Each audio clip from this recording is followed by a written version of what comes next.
Yep, over here. I'm not sure. I think my husband may consider it infidelity for me to be here this morning at the conference. I have to check with him when I get home.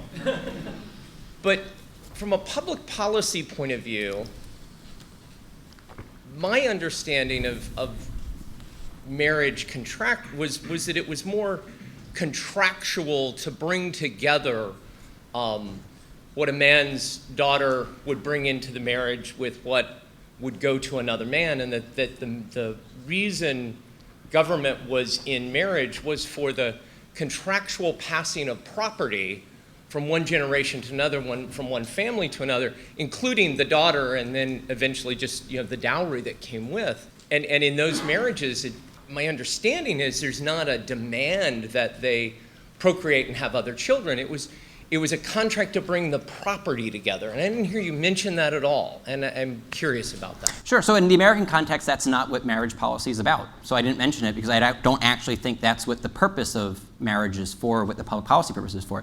It's true that in some societies in which you did have a strong emphasis on patriarchy and you had a strong emphasis on dowries and the joining of families, that marriage played that function. In our society, it largely hasn't.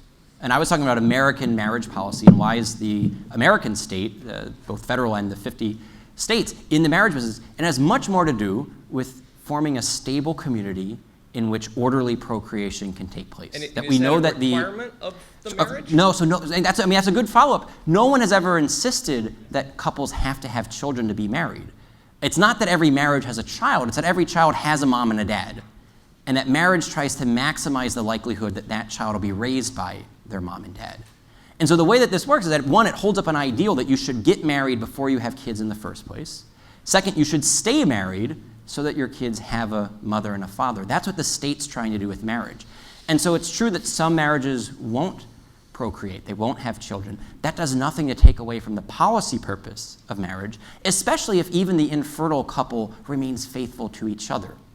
It's very rare that we have infertility with both spouses. So let's say it's the wife who is infertile, but the husband remains faithful to her. He's not now creating fatherless kids and fragmented families with some other woman. So even in the case of the childless marriage, the public policy purpose of marriage is still being served by having that couple live out the truth about marriage. We'll go this way. So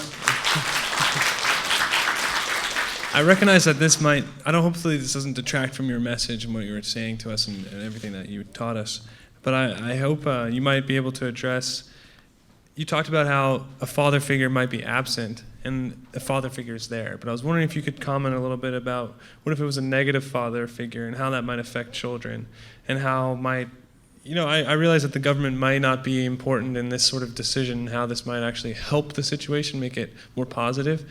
But maybe you could just talk about that. Sure. Sort of. Yeah, so the social science evidence that I cited wouldn't rule out the possibility or even the likelihood that bad parenting would have bad results for children. So a bad father figure, a father who abuses his wife, a father who abuses his children, that won't be good for that family. So to a certain extent, when I'm talking about marriage in the first part of the talk, in the philosophical part of the talk, it's to say that we're encouraging good behavior.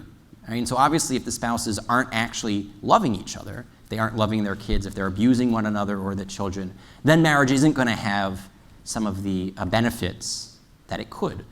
But even that said, when the social scientists do this, and they control for various factors, they'll control for income, they'll control for education, but even with the handful of fathers who aren't good fathers, we still see that marriage has these benefits on average and for the most part. But that's not to deny that any given marriage, any given father, might actually be doing grave harm both to his spouse and to his children simply by not loving. And I think that gets to Professor Brudziszewski's part, that marriage ultimately, it's a comprehensive union of love. And so if you're not living that part out, you won't necessarily get some of the benefits of marriage. Yep. Okay. Hello, I'm David.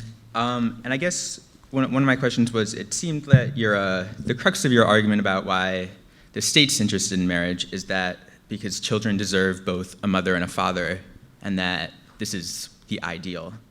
And I guess my question is, do we have any scientific evidence about that? You brought up about parents without, or families without a father. But that could just as easily be explained by just the lack of two loving adults being together.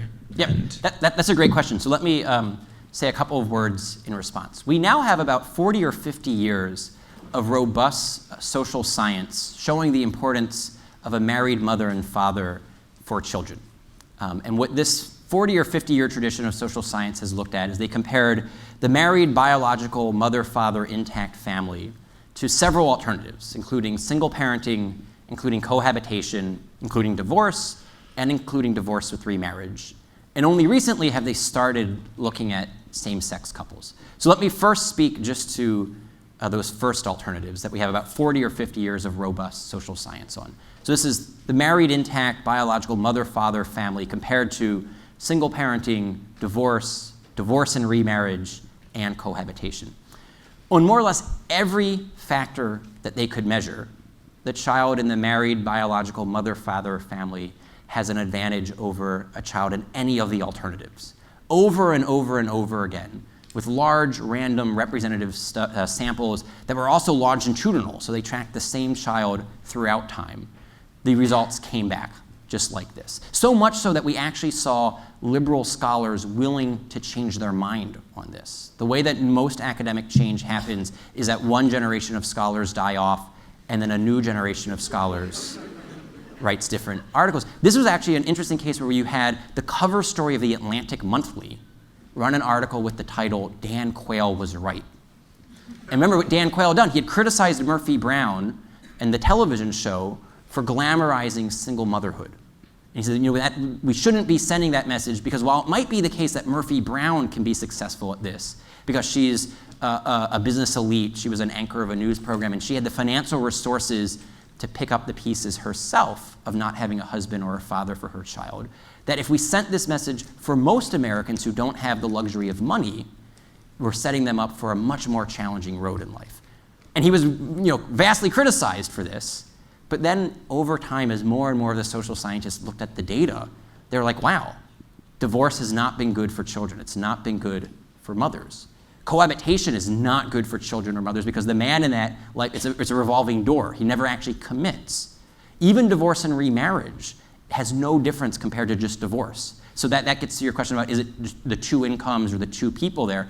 Even when you get the second income back in the family through divorce and remarriage, it doesn't seem to make a difference. And so then the question is, why?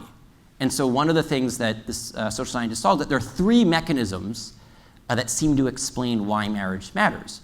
It's biology, it's gender, and it's stability. And so having a biological connection with both parents to the child seems to make a difference. And this is the case because even when they look at adoption of infants, at birth, still seems to be a difference between a child being raised by their biological mother and father and then being raised by someone that's not biologically related. And they're not entirely sure of all of the reasons why. They know that mothers tend to be able to hear their own child's cry with greater sensitivity than some other child's cry. And so they don't know if it's because 9 months in the womb or because the genetics of it is that the baby's vocal cords resonate better with the mother's ear, how it works, but they know that biological connection matters. They also know that for daughters, puberty is delayed on average by about a year by having their biological father in the house than by having a biologically unrelated male in the house. It has something to do with the pheromones that are sent. Brad Wilcox has published on some of this. And this is something that social biologists are starting to look at. What are the biological explanations for this? But we know that biology matters. We then know that gender matters. And this gets to the quote that I had read you from David Popenoe, that having both a mother and a father in the household matters because mothers and fathers interact with children in distinct and complementary ways. And then we know that stability matters, and that this is why cohabitation and divorce in particular produce poor outcomes for children because they are unstable relationships, and for each transition that a child goes through, it can produce poorer outcomes because each one of those transitions is internalized much more intensely by the child than by the adults. And we know that divorce can be traumatic for the adults, all the more so for the children. So that was more or less a consensus of social science up until about a decade ago. And then we got a series of social science studies that claimed that there were no differences with same-sex parenting and with married moms and dads. And this was interesting because it actually showed that lesbians were the best parents of all, and that a relationship with two mothers raising a child produced outcomes for children that were even better than children who were being raised by their mothers and fathers. And so this set off alarm bells for some social scientists. They said this doesn't pass the sniff test, that a child who grows up in a divorced but remarried home with a mom and a dad doesn't turn out well, but a child growing up with two moms is the same, even a little bit better. So absentee dads matter for the single mother, matter for the divorced, matter for the, don't matter for the lesbian family. They said something doesn't seem to be up with this. So they looked into these studies, and not a single one of them used large or even random samples. And so if you don't have a random sample to begin with, you can draw exactly nothing as a conclusion about the population as a whole. Only from a sample that's representative of a population can you make conclusions about the population. The methodology of most of these studies was something known as snowball sampling. They would hang up signs in bookstores or coffee shops saying, we're conducting a study on same-sex parenting, call this number if you want to participate. And so for one of the studies, when the scholar went through and he just looked at the 44 studies that the American Psychological Association had relied on when they issued a statement saying there's no difference between same-sex parenting and married parenting, he said one of these samples, it was all upper middle-class women living in San Francisco and New York City. You know, double income, double college degrees, living in elite urban areas. From that sample, you can't draw any conclusion about a population as a whole. This is why having representative samples and then controlling for income and education and occupation matters for that 40 to 50 year consensus of social science. So then I'll say that we've now had 3 studies that have used large random representative samples. 2 of those came to the conclusion that there are differences. One was Doug Allen's study using the Canadian census data, and Canada back in 1997 started giving all of the same legal benefits to same-sex couples, and then in 2005 actually had same-sex marriage.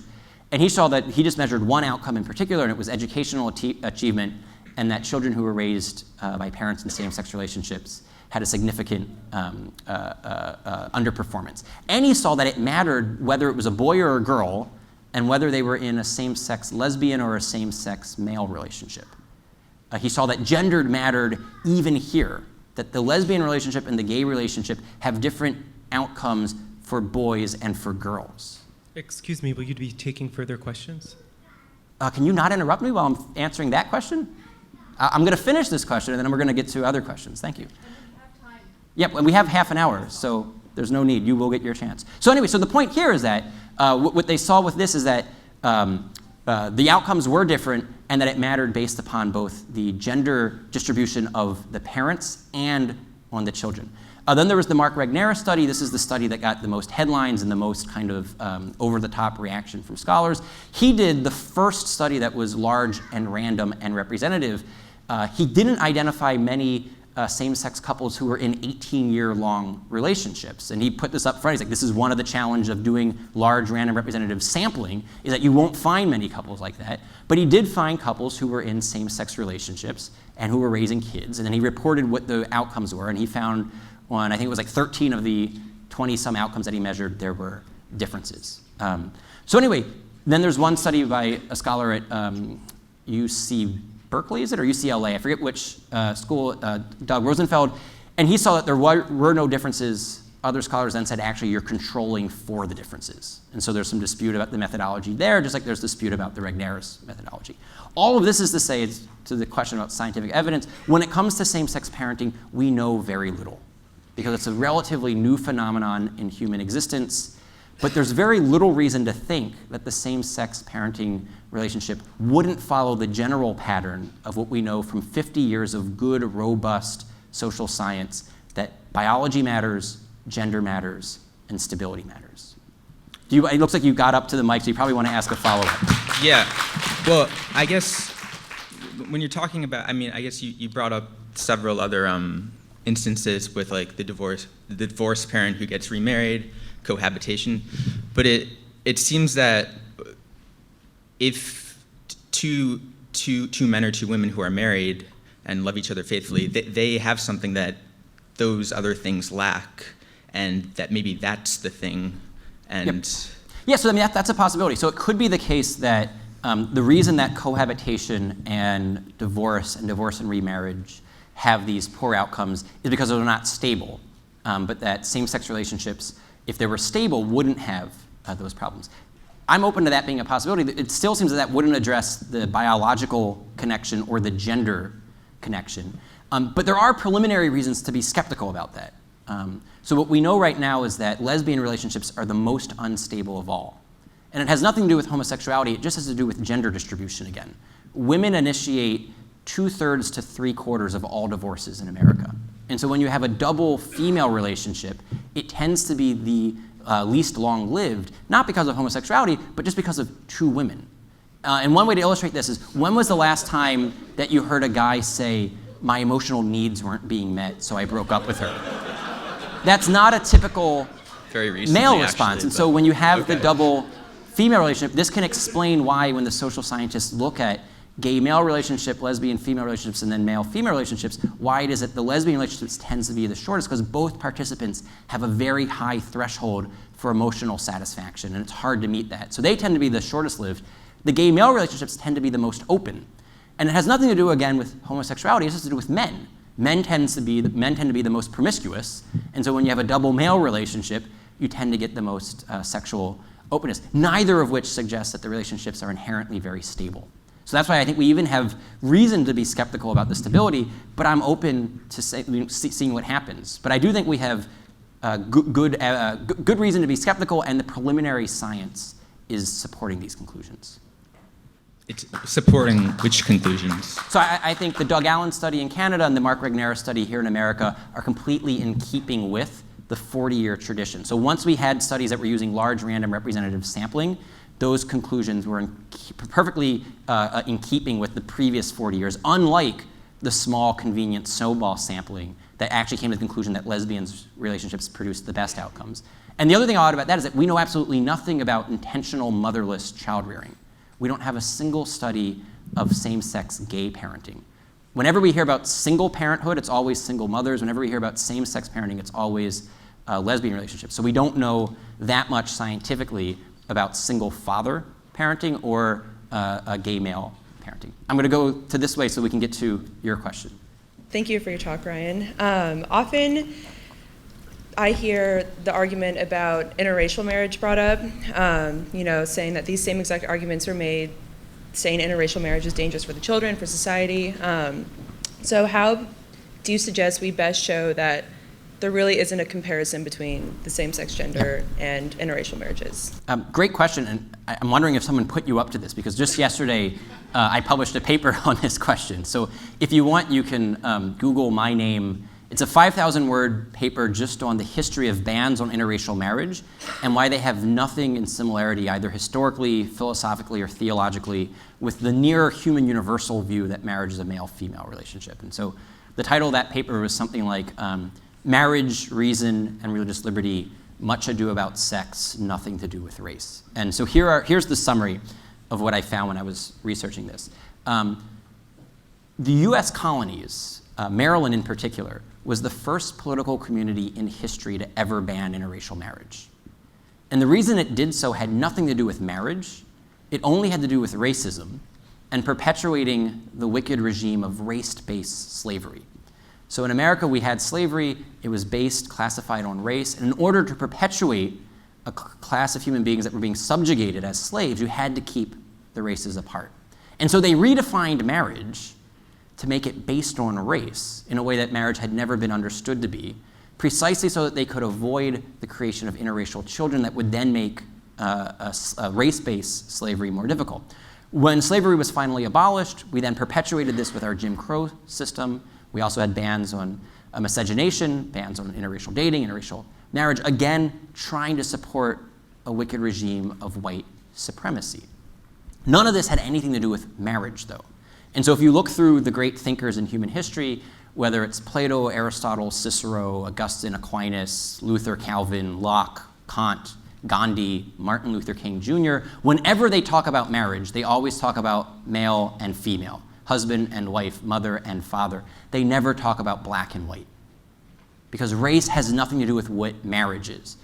So if you go back to the first section of my talk this morning when I was going through what is marriage, you never heard skin color or ethnicity or race enter into it, because it has nothing to do with what marriage is. So the bans on interracial marriage were unjust precisely because of what marriage is. But that's why defining marriage as the union of a man and a woman is just precisely because of what marriage is. A man and a woman can unite in the marital act regardless of their race.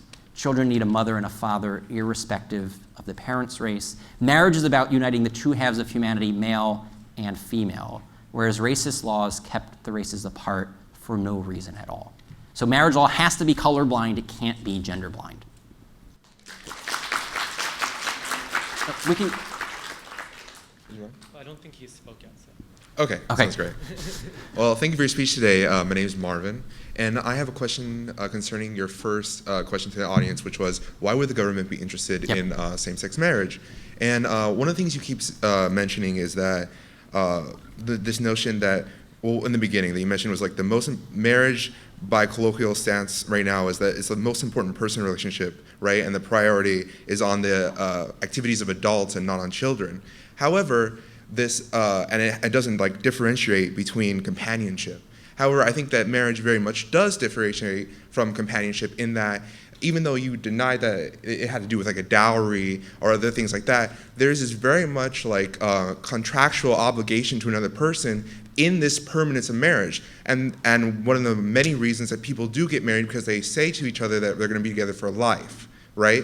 And this goes beyond the like notion of child rearing when it goes to like tax rights, it goes to medical rights, like next of kin, and it does have to do with who's going to inherit my like property, and also when we go in together to buy a house or any property that we do own, there's a whole bunch of entanglement that comes together from a permanent relationship, and thus when you go into marriage, you go into these laws that protect you and serve you as somebody who's going through life as a permanent couple. And how that would benefit the government is that it creates like a system in which people are encouraged to live together to become more economically viable. When you have two incomes, right? You have you put more into society.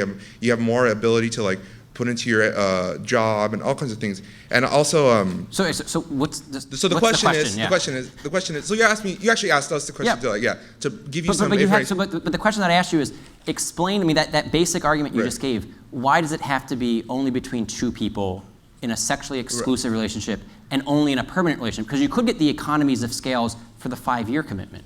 Right. So I mean, I could have a contract from the government in which we pledge to be with each other, just the two of us and exclusively, but for 5 years, and we can get many of the same economic benefits that you talked about, and we could co-inherit property, and we could visit each other in the hospital. So the question that I asked was, explain to me why it would be a union of two and only two in an exclusive union and a permanent communion that the government cares about once you get rid of the male-female aspect. Okay. And so I haven't heard that yet. Yeah, no, you haven't. And actually, my question is more of I actually have a response in this that, like, you asked why the government would be interested in having marriage between same-sex couple, and just give you those arguments for that, not necessarily why it can't be a throuple or why it can't be, monogamish and things like that. I don't really have an answer for that, but I do have an answer for it. It seems to me that you're saying that the government has an interest in contract law. Yeah, it does. And contracts can come in as many different sizes and shapes as consent comes in. Mm-hmm. So it sounds to me like you're actually arguing for the abolishment of marriage. And I think that's the logical conclusion of getting rid of the male-female aspect. That if you don't think marriage is about uniting male and female, husband and wife, mother and father, then you don't really think marriage exists. You think it's just contract law. And that's actually one of the consequences. The second consequence that I had mentioned is that if we go down this road, it'll lead us down this line of thinking of that we should just have contracts for consenting adults of whatever sizes and shape. Okay. No, that's an answer. Okay. No, I mean, this is good. I mean, yeah.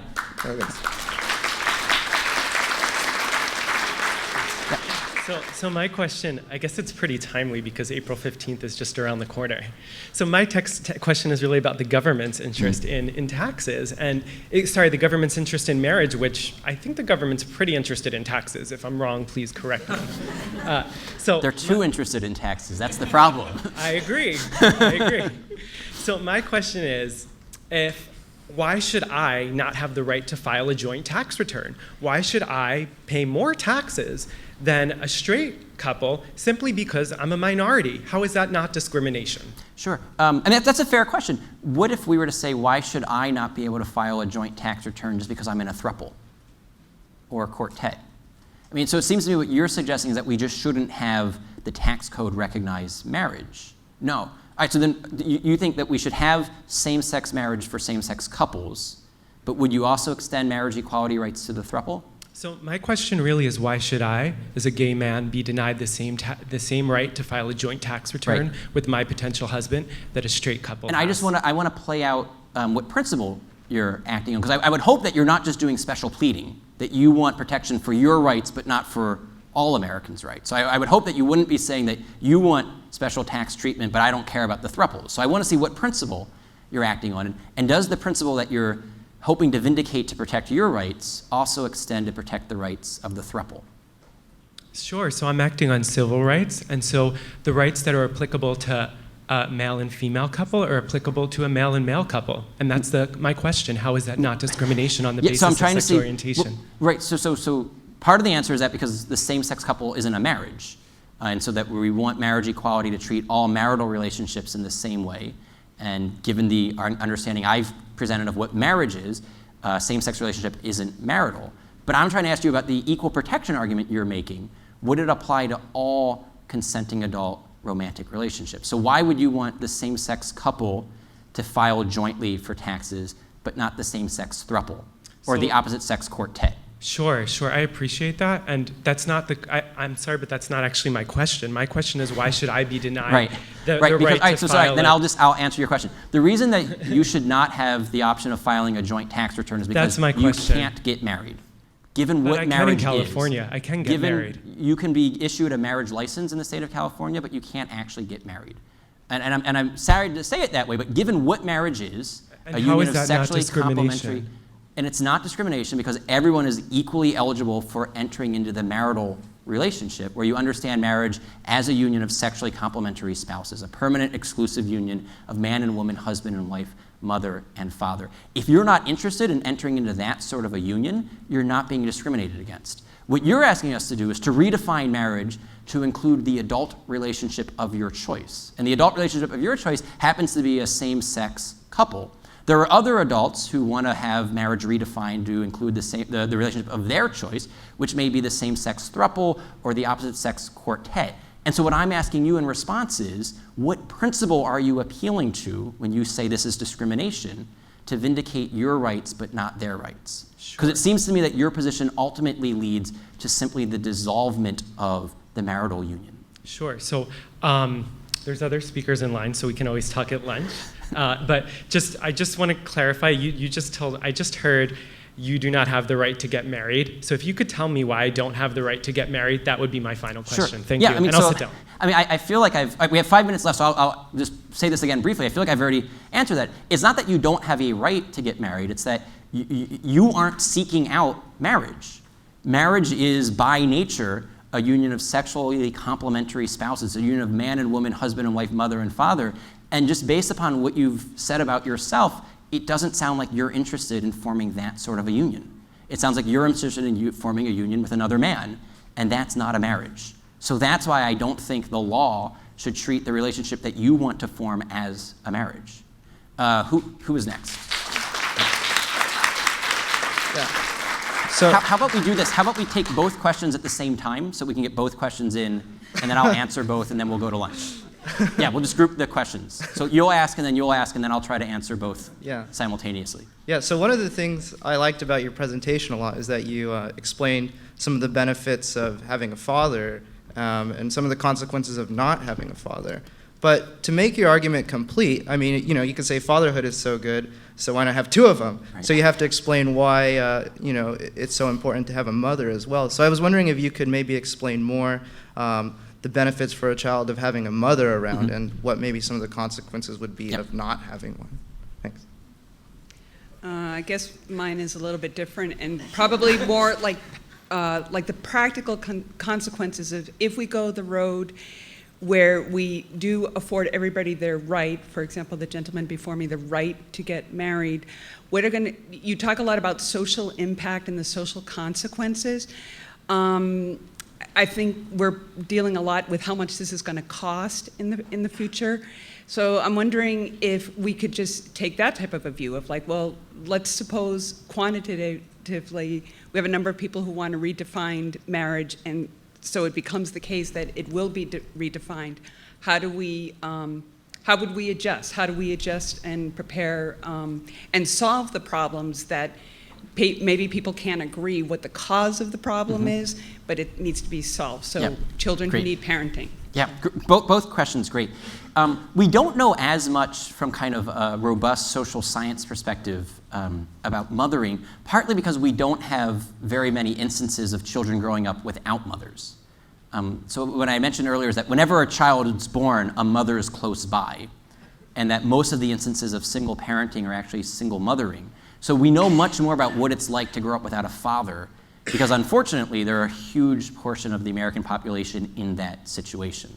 And so the scientists have been able to study that particular situation with greater delicacy than mothering. But we know that on average mothers tend to be the more nurturing, the more compassionate, the more supportive.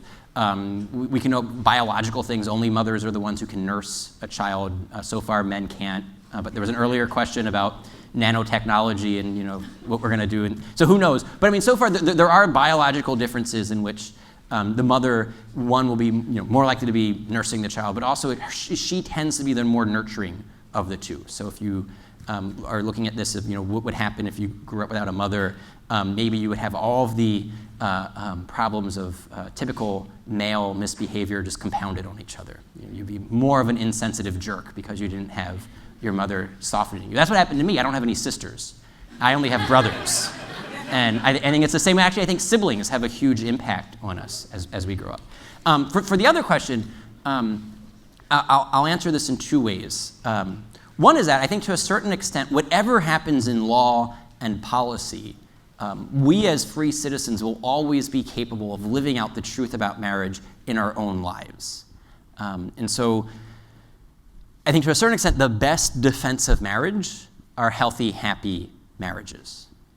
And the best way of protecting the rights of children is by being a good parent, a good mother, or a good father to your own children, and helping your own children grow up to be good spouses to their husband or wife and good parents to their children.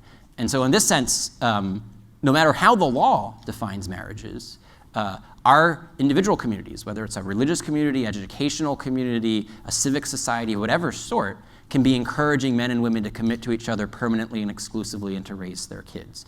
So marriage prep programs at churches, pre-Cana programs, marriage saver programs, there is a host of opportunities for us to get involved to try to recreate a marriage culture.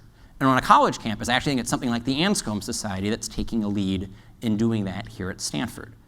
Doing that in terms of educating students about the importance of marriage, educating students in terms of Dr. Budiszewski's talk about the importance of the virtue of chastity, about preparing yourselves now as an 18 or a 19-year-old so that when you're 25 and you're getting married, you can be a faithful spouse, you can be a good husband, a good wife, be a good mother, a good father, that those habits are either developing now into virtues or developing now into vices. So I think the work that Judy and Irene and other students are doing here at Stanford is one way in which we can do that. The last thing I'll say is, if we get a string of bad court rulings, if the law and the politics go against us, I think here we just take a lesson from the pro-life movement. In 1973, February of 1973, a month after the Roe v. Wade decision, it would have been easy for students at a place like Stanford to say, well, we've lost, let's just give up. But they didn't. And so Professor Bryson was one of the pro-life leaders here, probably 20 years after that, leading the pro-life movement here. But there have been pro-life leaders for the past 40 years who have refused to accept Roe v. Wade as the truth about the Constitution when it comes to unborn children, or the truth about unborn children. And so for 40 years we've had philosophers and embryologists and biologists and lawyers making intellectual arguments, vindicating the rights of the unborn. We've had statesmen like Henry Hyde and Ronald Reagan and Ed Meese crafting the public policy and the legal policies.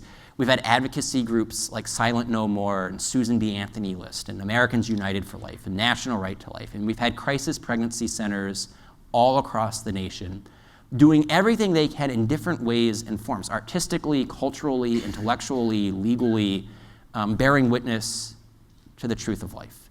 And at 1973, public opinion was rapidly shifting against pro-lifers. At one point, it was 67% pro-choice, 33% pro-life. You had all of the elites saying that pro-lifers were on the wrong side of history, and you had politicians who were pro-life initially, people like Ted Kennedy and Bill Clinton and Al Gore and Jesse Jackson, evolved to become pro-choice. But over the past 40 years, all of that work that has been done with the pro-life movement, your generation's now more pro-life than your parents' generation. And a majority of Americans now support the right to life for the unborn. And so the same thing that happened 40 years ago with the right to life movement would need to happen politically on the marriage issue. And so it's that twin factor of cultural efforts and political efforts. That's what we have to do on the marriage issue. Thank you.